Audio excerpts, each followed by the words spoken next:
Nous sommes là dans le cadre d'une manifestation régionale. Donc la région s'est mobilisée de Nouvelle-Aquitaine, des Pyrénées-Atlantiques jusqu'à la Corrèze, pour dire non, stop, ça suffit, les distorsions de concurrence ne peuvent pas durer.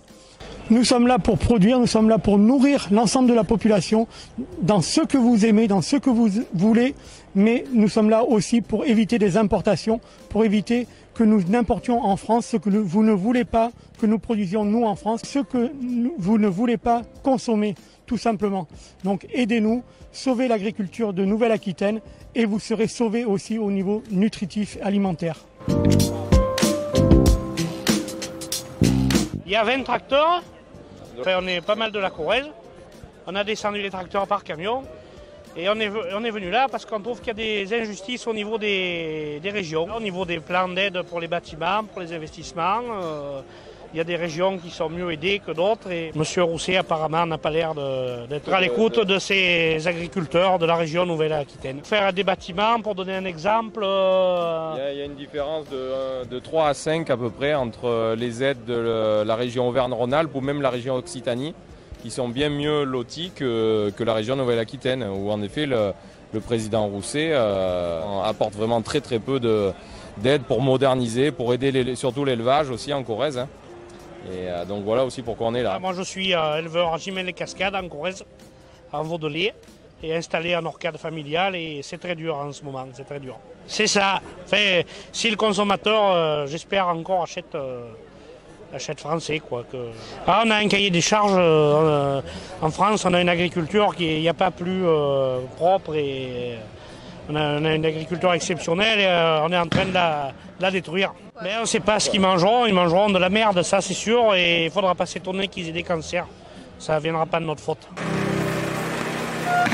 Moi je suis carrément limitrophe Cantal-Corrèze, quoi, voilà. Donc avec la région d'à côté, la région voisine, aujourd'hui sur un plan bâtiment, il y a quand même de gros écarts. Aujourd'hui on peut prendre l'exemple d'un bâtiment qui va coûter 250 000 €. Aujourd'hui c'est un bâtiment, je dirais, classique en élevage, c'est pas un gros bâtiment, c'est pas un projet énorme, on n'est pas sur la lune à 250 000 €. Donc en Corrèze, on arrivera péniblement à avoir 53 000 € de subvention. Et dans le Cantal, on va arriver à largement 2 fois plus, même on sautera. Donc il y a quand même, donc sur les plafonds Cantal, la transparence GAEC, on va appuyer là-dessus aussi. Parce que la transparence GAEC, quand on est installé en société à plusieurs, la région voisine, on a la transparence totale. Aujourd'hui, sur la Nouvelle-Aquitaine, on n'a pas la transparence totale. On a le plafond qui est à 100 000 € d'aide, donc on a 30% de 100 000 €. C'est sur un bâtiment à 250 000, c'est même plus envisageable. Et aujourd'hui, avec les prix, les envolées des matériaux, des matières premières et ainsi de suite, on ne va plus être du tout compétitif. Il parle de compétitivité.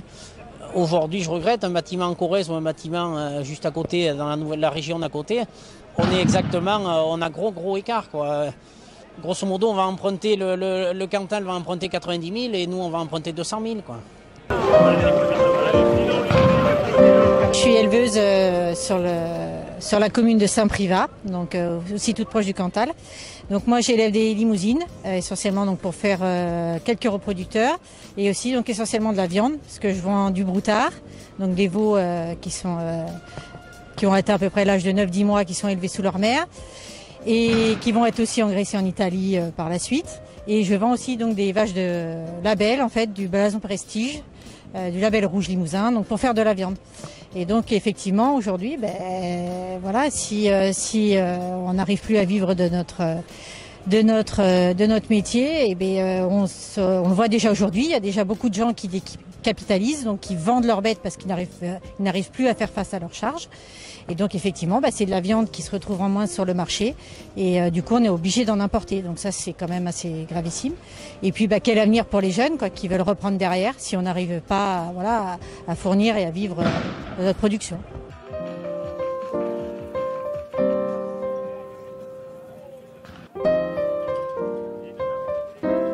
Les agriculteurs se sont réunis aujourd'hui à Bordeaux et il fallait un petit peu montrer les dents à la fois face à l'État et au Conseil régional parce que nous, les agriculteurs, on a le sentiment aujourd'hui de porter une vraie responsabilité, la responsabilité de la souveraineté alimentaire et celle de la vie dans nos territoires. On est là, on n'est pas délocalisable et on ne va pas bouger.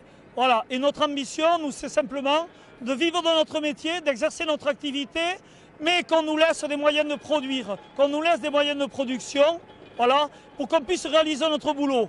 Parce que notre ambition, c'est à la fois de faire notre métier et on est inscrit dans le temps et dans la transmission.